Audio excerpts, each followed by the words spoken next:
নমস্কার, আমি সঞ্চিতা। ফাইন্ডিং বুক চ্যানেলে আপনাদের স্বাগত। আজকে যে বইটির কথা বলবো সেটা হলো লেখক কৃষ্ণেন্দু মুখোপাধ্যায়ের লেখা একটি বই। বইটির নাম হচ্ছে অন্তরাল।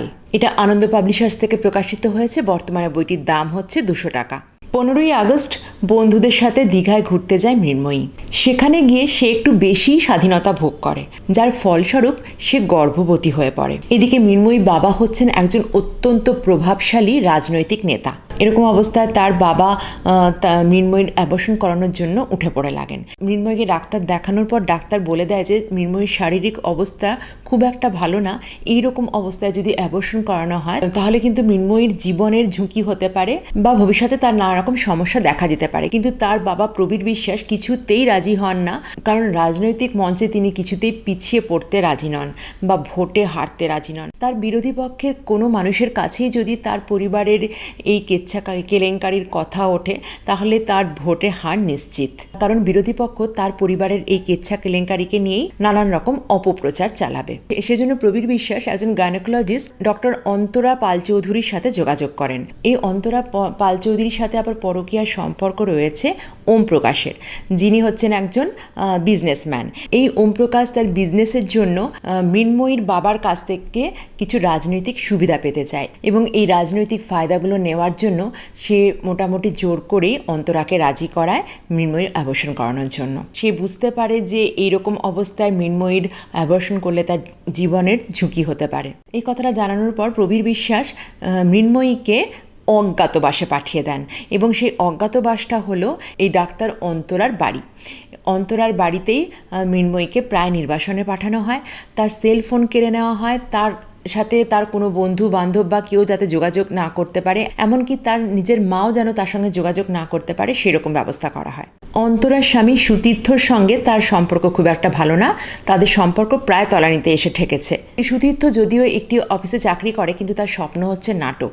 সে তার ক্লাসের বন্ধুদের মতো অত উচ্চাকাঙ্ক্ষী নয়। তার ক্লাসে তার সঙ্গে পড়তো এরকম অনেক বন্ধুরাই আজ বড় বড় চাকরি বাকরি করে সমাজের অনেক উঁচু স্তরে তাদের নিজেদের স্থান করে নিয়েছে। কিন্তু সুতীর্থর স্বপ্ন হচ্ছে নাটক এবং এই নাটকের জন্য সে তার সর্বস্ব ত্যাগ করতে রাজি আছে। এমনকি সে তার পিএফ এর সমস্ত টাকা ইনভেস্ট করেছে এই নাটকের পেছনে, নাটকের দল গড়ার জন্য। এইরকম একজন উচ্চাকাঙ্ক্ষাহীন শুধু স্বপ্ন নিয়ে বেঁচে থাকা মানুষের সাথে অন্তরার দাম্পত্য সম্পর্ক খুব একটা ভালো নয়। সেজন্য অন্তরার বাড়িতে মৃন্ময়ীর থাকাটাকে প্রথমে সুতীর্থ খুব একটা ভালো চোখে দেখতে পারে না, কারণ তার মনে হয় যে অন্তরা হয়তো তার নিজের বাড়িটাকেই এখন একটা নার্সিংহোমে পরিণত করার চেষ্টা করছে। এছাড়াও তাদের একমাত্র ছেলে যে এখন বাইরে পড়াশোনা করে, তারই ঘরে এই মৃন্ময়ীকে থাকতে দেওয়া হয়। আর এই মৃন্ময়ীর সঙ্গে সঙ্গে এসেছে এবং তার সাথে পোষ্য কুকুর পিংপং এবং তাদের বাড়ির বিশ্বস্ত ড্রাইভার রূপক। এইসব ব্যাপারগুলো প্রথম থেকে সুতীর্থর খুব একটা পছন্দ হয় না। বিভিন্ন রকম কারণের জন্য মৃন্ময়ীর এই অ্যাবর্শনের ব্যাপারটা ক্রমশ পিছোতে থাকে। শুরু থেকে মৃন্ময়ী কিন্তু নিজেও চেয়েছিল এই তার শরীরে বেড়ে ওঠা এই অবাঞ্ছিত ভ্রূণকে নষ্ট করে দিতে, কিন্তু যত দিন যেতে লাগলো, যত তার শরীরের মধ্যে ভ্রূণটা আস্তে আস্তে বড় হতে থাকলো, ততই মৃন্ময়ীর সাথে তার সেই অনাগত সন্তানের অ্যাটাচমেন্ট বেড়ে যেতে থাকলো। মৃন্ময়ী এখন আর একদমই চায় না অ্যাবর্শন করতে। সে তার সন্তানকে জন্ম দিতে চায়, সে তার সন্তানকে বাঁচিয়ে রাখতে চায়। এদিকে সে বুঝতে পারছে যে ডাক্তার অন্তরা নিজে যদি নাও চায় তাহলেও মৃন্ময়ীর বাবার চাপে বাধ্য হবে মৃন্ময়ীকে অ্যাবর্শন করাতে, যেটা মৃন্ময়ী কোনোভাবেই কিন্তু চাইছে না। সেজন্য সে শরণাপন্ন হয় সুতীর্থর। হঠাৎ করে কেন জানি তার সুতীর্থকে খুব নির্ভরযোগ্য বলে মনে হয়। সে তখন সুতীর্থর কাছে এসে তার সন্তানের প্রাণ ভিক্ষা চায়। এপাশে অনেকদিন ধরে থাকতে থাকতে সুতীর্থরও মৃন্ময়ীর ওপর একটা বেশ মায়া পড়ে যায় এবং সুতীর্থ তার নাটকের একটা গল্প, যে গল্প নিয়ে সে নাটক করতে চেয়েছিল, সেই গল্পের এক চরিত্রের সাথে মৃন্ময়ী এবং তার সন্তানের মিল খুঁজে পায়। তো হঠাৎ করে তার মনে হয় যে এই সন্তানকে বাঁচাতেই হবে এবং সুতীর্থ বদ্ধপরিকর হয়ে যায় যে যেভাবেই হোক সে মৃন্ময়ীর সন্তানকে বাঁচাবে। এরপর সত্যি সত্যি কী হয়, সুতীর্থ কি মৃন্ময়ীর সন্তানকে বাঁচাতে পারে, নাকি মৃন্ময়ীকে জোর করে অ্যাবর্শন করে দেওয়া হয়, নাকি মৃন্ময়ী তার সন্তানের জন্ম দেয়, তারপর সেই সন্তানের কি হয় না হয় সেগুলো আমি এখানে আর বেশি কিছু বলবো না, সেগুলো আপনারা গল্পটা পড়লে জানতে পারবেন। এবারে বলি, এই যে মৃন্ময়ীর আজকে যে অবস্থা হয়েছে, মানে সে যে গর্ভবতী হয়ে পড়েছে, তার জন্য তো সে একা দায়ী নয়, তার জন্য একটি ছেলেও দায়ী ছিল। কিন্তু লেখক এই গল্পের মধ্যে কিন্তু সে ছেলেটির পরিচয় একবারও দেননি। বারবার করে যখনই ছেলেটার কথা এসেছে তখনই সে ছেলেটি ছেলেটি এইভাবেই কিন্তু লেখক লিখে গেছেন। আর মৃন্ময়ীও কিন্তু কারো কাছে সেই ছেলেটির পরিচয় দেয়নি। তার বাবা বারবার ছেলেটার পরিচয় জানার জন্য চেষ্টা করেছে এবং ডাক্তারকে দিয়েও পরিচয় জানানোর চেষ্টা করা হয়েছে, কিন্তু মৃন্ময়ী কারোর কাছেই তার পরিচয় দেয়নি। কারণ সবার কাছ থেকে সে ছেলেটাকে লুকিয়ে রাখার চেষ্টা করেছে, কারণ সে জানে যে ছেলেটার পরিচয় যদি তার বাবা জানতে পারে তাহলে ছেলেটার যে কী পরিণতি হতে পারে সেটা মৃন্ময়ী খুব ভালো করেই জানে। সে ছেলেটাকে বাঁচানোর চেষ্টা করেছে। সেই জন্য এখানে ছেলেটার পরিচয় খুব একটা ইম্পর্টেন্ট নয়। এই গল্পের মধ্যে মূল যে বক্তব্য সেটা হচ্ছে কিন্তু ভ্রূণ হত্যা। আমাদের সমাজে আজও প্রচুর ভ্রূণের হত্যা হয়। এখনও কোনো অবিবাহিতা মেয়ে যদি গর্ভবতী হয়ে পড়ে তাকে অ্যাবর্শন করে তার ভ্রূণ হত্যা করা হয়। মানে এটা তো হয়তো অনেক সময় প্রয়োজনীয় হয়ে পড়ে সমাজের জন্য, হয়তো অনেক সময় এটা দরকারিও হয়ে পড়ে, কিন্তু মানে এইরকম বাধ্য না থাকলেও অনেক সময় অনেকেই মানে ইচ্ছাকৃতভাবে ভ্রূণের হত্যা করে। এই ব্যাপারটা মানে যে কতটা সাংঘাতিক একটা জিনিস যে একটা ভ্রূণকে হত্যা করা। যেই ভ্রূণ কিন্তু তার মায়ের শরীরে বড় হয়ে উঠছে, আস্তে আস্তে ডেভেলপ করছে, তার শরীরের নানা রকম ডেভেলপমেন্ট হচ্ছে, কখনো কখনো তার ব্রেনও ডেভেলপ হয়ে যাচ্ছে। এইরকম অবস্থায় তাকে খুঁচিয়ে খুঁচিয়ে মায়ের শরীর থেকে আলাদা করে দেওয়া হয় বা আরও অন্য কোনো বিভিন্ন রকম উপায়ে তাকে তার মায়ের শরীর থেকে বিচ্ছিন্ন করে তাকে হত্যা করা হয়। এটাও এক রকমের হত্যা, যদিও এই সমস্ত হত্যার জন্য কিন্তু কারো কখনো কোনো শাস্তি হয় না। তাও ভ্রূণ হত্যাও যে একটা বিশাল বড় পাপ, বা মানে একটা মাই একমাত্র ফিল করতে পারে যে তার শরীরে বেড়ে ওঠা একটা ভ্রূণকে কি মানে হত্যা করে দিলে তার শরীরে এবং তার মনের মধ্যে যে কতখানি প্রভাব পড়ে সেটা একমাত্র একটা মাই অনুভব করতে পারে। তার শরীরের ক্ষত হয়তো একসময় সেরে যায় ঠিকই, কিন্তু তার মনের ক্ষত কিন্তু সারা জীবনেও কখনো কমে না। তো এই ব্যাপারটাকে লেখক এখানে বোঝানোর চেষ্টা করেছেন, মানে এই গল্পের মধ্যে, এই অন্তরাল গল্পটার মধ্যে এই ব্যাপারটা বোঝানোর চেষ্টা করেছেন। এই গল্পের মূল ব্যাপার হচ্ছে এই ভ্রূণ হত্যা।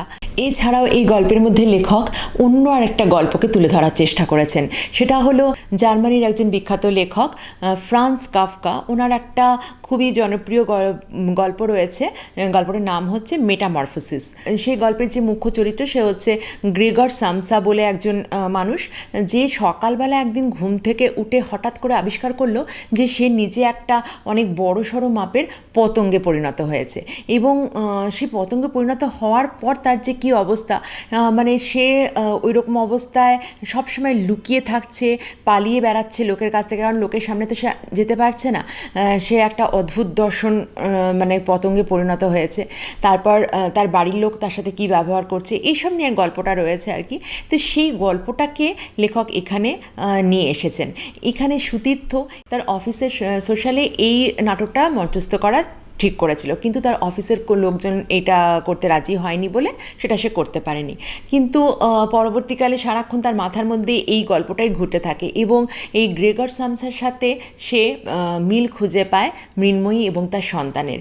হঠাৎ করেই মৃন্ময়ীর জীবন কীভাবে পাল্টে যায়।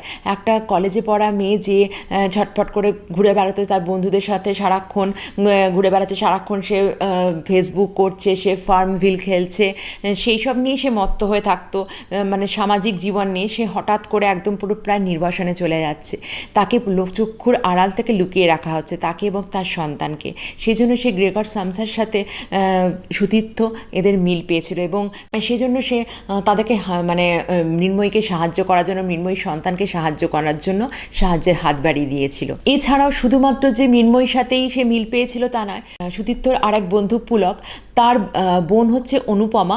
সেই অনুপমার জীবনের সাথেও কিন্তু গ্রেগর সামসার জীবনের বেশ খানিকটা মিল রয়েছে। হঠাৎ করেই একদিন এক রাজনৈতিক হামলার শিকার হয়েছিল কিন্তু এই অনুপমা এবং তার দাদা পুলক।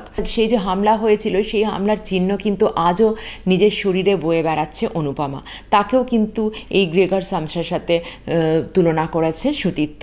এই গল্পের মধ্যে লেখক রাজনীতির যে খারাপ দিকগুলো সেগুলো মানে তুলে ধরার চেষ্টা করেছেন। একজন রাজনৈতিক বাবা যিনি তার মেয়ের জন্মের সময় পার্টির সমস্ত ছেলেদেরকে মিষ্টি খাইয়েছিলেন আনন্দে, সেই বাবাই কিন্তু একসময় যখন দেখছেন তার মেয়ে তার রাজনৈতিক ক্যারিয়ারের জন্য একটা বিপদ নিয়ে আসছে, তিনি তার মেয়ের জীবনের পরোয়া করছেন না। মেয়ের জীবন যা হয় হোক, ভবিষ্যৎ যা হয় হোক, কিন্তু তিনি তার মানে অ্যাবর্শন করতে চাইছেন মেয়েকে লোকচক্ষুর আড়ালে রেখে। তাতে মেয়ের যদি জীবনহানিও হয় তাতে ওনার কিছু যায় আসে না। মানে কতখানি মানে নিষ্ঠুর হতে পারলে একজন বাবা এরকম কাজ করতে পারে। এছাড়াও এই বিরোধী পক্ষ তারাও কিন্তু এইরকম ধরনের কোনো কেচ্ছা কেলেঙ্কারির খোঁজখবরই করতে থাকে। সামান্যতম কোনো কিছুর আঁচ পেলেই তারা সেইটাকে নিয়ে অপপ্রচার করে ভোটের মঞ্চে সেটাকে একটা অস্ত্র বানায়। তারপর আমরা দেখি কিছু স্বার্থপর অসাধু ব্যবসায়ীকে যারা রাজনৈতিক ফায়দা নেওয়ার জন্য যে কোনো রকম ঘৃণ্যতম কাজ করতেও